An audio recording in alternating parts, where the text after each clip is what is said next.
Hello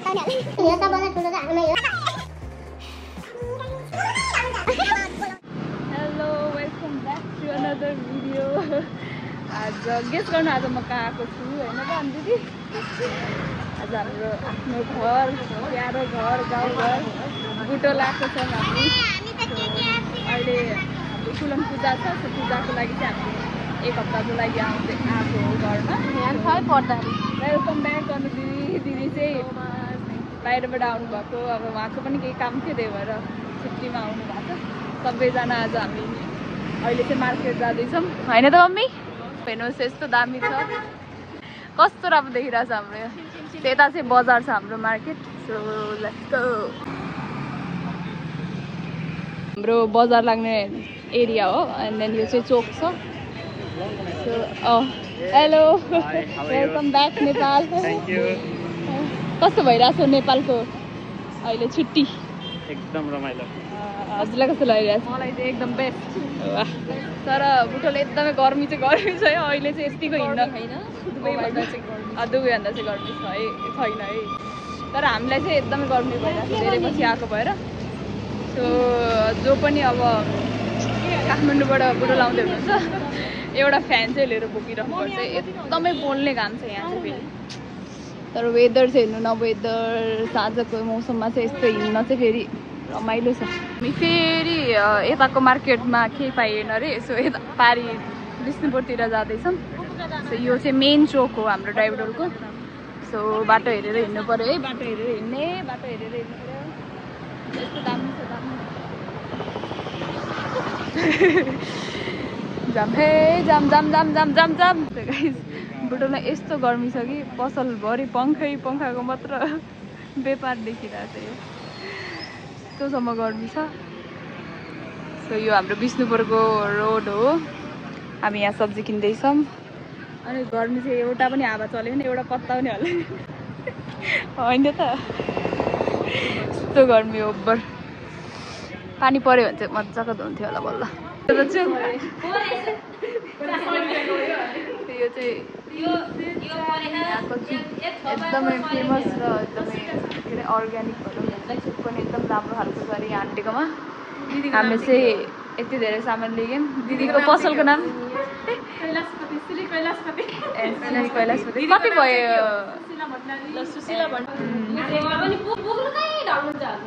पुग्नुकै हो एकदम organic छ। सो हजुरहरूलाई त डाइबेटोल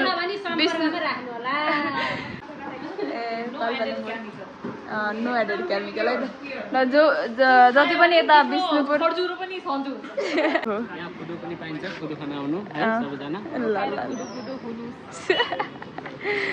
अब चाहिँ बल्ल अलि शीतल हुँदैछ, हावा लाउँदैछ त होइन? हावा ल्याउँदैछु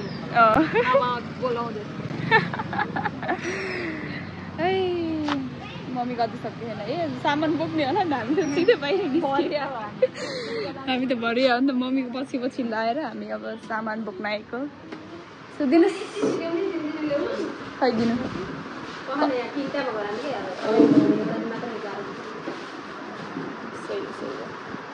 ल। एउटा यो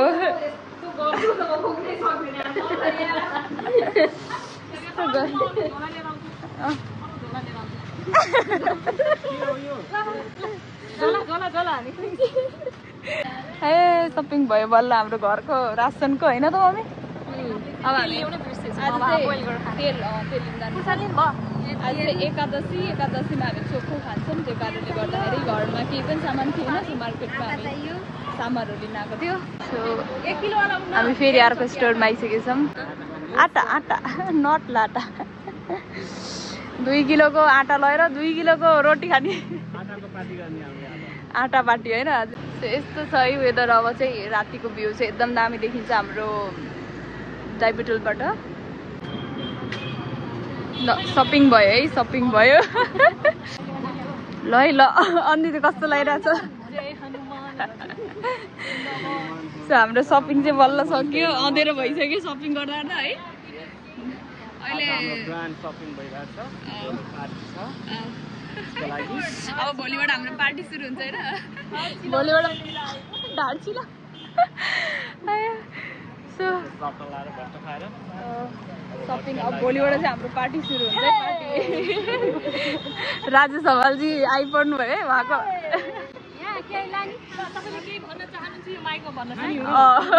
हामी घर आइसक्यौँ भित्र गर्मी छ अब माकुरा जाले सफा गर्नुपर्छ ल है ल साबुन राख्यो हात गलिसक्यो यस्तो आइस पानी पनि पग्लेर कस्तो भइसक्यो नि त ओ माइ गॉड ल एक हातले भ्लग एक हातले सामान भइसक्यो यस्तो हुन्छ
यस्तो गर्मीहरू कहाँ होला र यस्तो पसिना आइरहेछ मलाई गाइस ल आज एकादशी हामी अब रोटी खाँदैछौँ होइन त मम्मी काँक्राबाट सुरुवात गरौँ लोकल काँक्रा यस्तो मिठो है अनि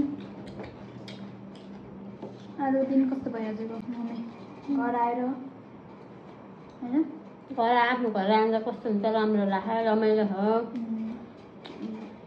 आनन्द आछ आज के गर्नुभयो आफ्नो घर भने घर हुन्छ धेरै महिनापछि आयो नि त अहिले सरसफाइ भइरहेछ हजुरलाई भन्नु मैले रमाइलो फिल भयो आनन्द लाग्छ गऱ्यौँ भयो भने आनन्द लाग्छ आजको दिन के गर्नुभयो आज गऱ्यो सरसफाइ अब भोलि अब फेरि पार्टी छ अब हामी एक हप्ताको छुट्टी लाग्यौँ होइन भोलि खानपिन सबै फुल पूजा पनि छ हाम्रो जम्मा भएर बाहिरबाट आएको छोरी भएर भोलि पार्टी खुवाउनेको रमाइलो हुन्छ भोलि फेरि रमाइलै भयो भेटघाटको भयो त्यही हो बुटोलको के चिजहरूलाई एकदमै मनपर्छ आनन्द छ आनन्द शान्त वातावरण सफा हाम्रो तिरोजमा चाहिँ एकदम सफा छ शान्त छ सफा छ स्वस्थ छ हाम्रो बुटोल त्यही एउटा गर्मी हुने मात्र एउटा गर्मीको मात्रै कमी हो अरू सब कमी भनेर गर्मी धेरै चिसोको कमी अरू त सब ठिक छ रमाइलो भयो आज दिन पनि रमाइलो भयो हामी होइन अब भोलिबाट झन् रमाइलो हुँदै हुँदै 3-4 दिन 5 दिन कटाएर अनि फर्किँदैछौँ एक हप्ताको कति छिटो जान्छ होइन कतै हुँदैन म नि धेरै महिना मम्मी त बिच आइराख्नुहुन्थ्यो म चाहिँ धेरै महिनापछि आएको होइन घर रमाइलो त रमाइलो लागिरहेछ किनभने रिफ्रेसमेन्ट पनि भइरहेछ नि त हामी काम थियो अब घर आएर यसो अलिकति रिल्याक्स भइरहेछौँ घरबाट टाढा भएर बस्न त मन लाग्दैन त्यही पनि छ समस्या बाध्यता सबैले मजबुरीले टाढा गराउँछ त्यही पनि खुसी नै छौँ टाढा भयो भने कमाछौँ खुसी छौँ बेला बेला घर आउँछौँ रमाइलो हुन्छ एडभाइस दिनु नि त मम्मी जिन्दगी के हो जिन्दगी सानो कुरालाई नै खुसी लिएर बाँच्न सक्यो भने त्यही हो जिन्दगी। दुःख सुख भन्ने कुरा सबैलाई हुन्छ। दुःखलाई बिर्सेर सुख सम्झेर, दुःखमा पनि सुख सम्झेर सानो कुरालाई नि खुसी साथ बिताउन सक्यो भने जिन्दगी त्यही हो, रमाइलो। म खुसी नै छु। दुःख सुख भन्ने कुरा सबैमा हुन्छ, हामीमा पनि छ। सबै कुरा बिर्सेर खुसी हुन जान्न पर्छ। खुसी हुन जानेपछि जिन्दगी यसै राम्रो हुन्छ। आफू कसरी स्वस्थ रहने, कसरी खुसी रहने, धेरै कुरा सोच्नुहुन्न, जे हुन्छ। हजुरको इन्सपिरेसन चाहिँ को? जस्तै हजुर कोबाट यति स्ट्रङ हुनुभयो या आफै स्ट्रङ हुनुभयो? आफै भयो, कोबाट हुन्छ र कसले दिन सक्छ? जस्तै अब मैले मेरो लाइफको बारेमा केही गरेँ भने त मैले त प्रेरणा या मैले जे चिज सिक्न पाएँ त भनेको त हजुर हुनुभयो नि त मेरो लागि त, होइन? हजुरले दुःख सुख के हो सबै चिज हामीलाई बुझाउनु भयो। त्यस्तै हजुरको त्यस्तै बुझाउने मेरो जन्म दिने आमा हुनुहुन्थ्यो। भन्नुहुन्थ्यो दुःखलाई पनि कहिल्यै दुःखमा नआत्तिनु, सुखमा नमात्तिनु भन्नुहुन्थ्यो, सम्झाउनुहुन्थ्यो। आमाबाट सिक्ने हो, सबभन्दा ठुलो त आमै हो। आमैबाट सिक्ने हो सबै ज्ञानहरू। आमाले जस्तो संस्कार, जस्तो ज्ञान दियो त्यस्तै हुने हो। मलाई नै मेरो आमाले दिनुभएको हो। त्यही उसमा चलिराखेको जिन्दगी। आधी उमेर गयो, अझै कति बाँचिने हो के छ भोलि जिन्दगीको केही कसैलाई थाहा छैन। अझसम्मलाई राम्रै छ, खुसी छु, सन्तोकी छु। त्यही धेरै आइरहने रहेछ टाढा भएपछि चाहिँ। दिदीहरू आउनुभयो, दुःखमा सबै हुन्छन् भने दुःखमा कोही पनि हुन्नन्। दुःखमा कोही भएनन् भनेर आत्तिन हुँदैन। कसरी अगाडि बढ्ने, कसरी राम्रो बन्ने भनेर सोच्नुपर्छ। हिम्मत नहार्ने, स्ट्रङ हुने आफू, त्यही नै हो जिन्दगी।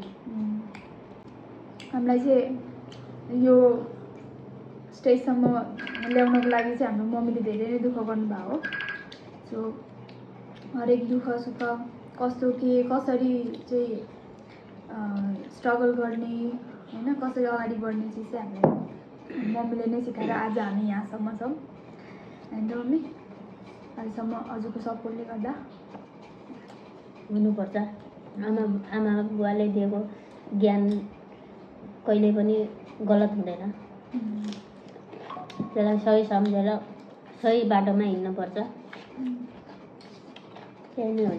आफ्नो जन्म ठाउँ, हुर्केको ठाउँ हो नि त, त्यही भएर आजलाई तिनै गरौँ, होइन? सो अब हामी खानासँग खाने, अब रेस्ट गर्ने, त्यही नै हुन्छ। सो आजलाई यति नै थियो। सो बाई बाई गर्नु। By by.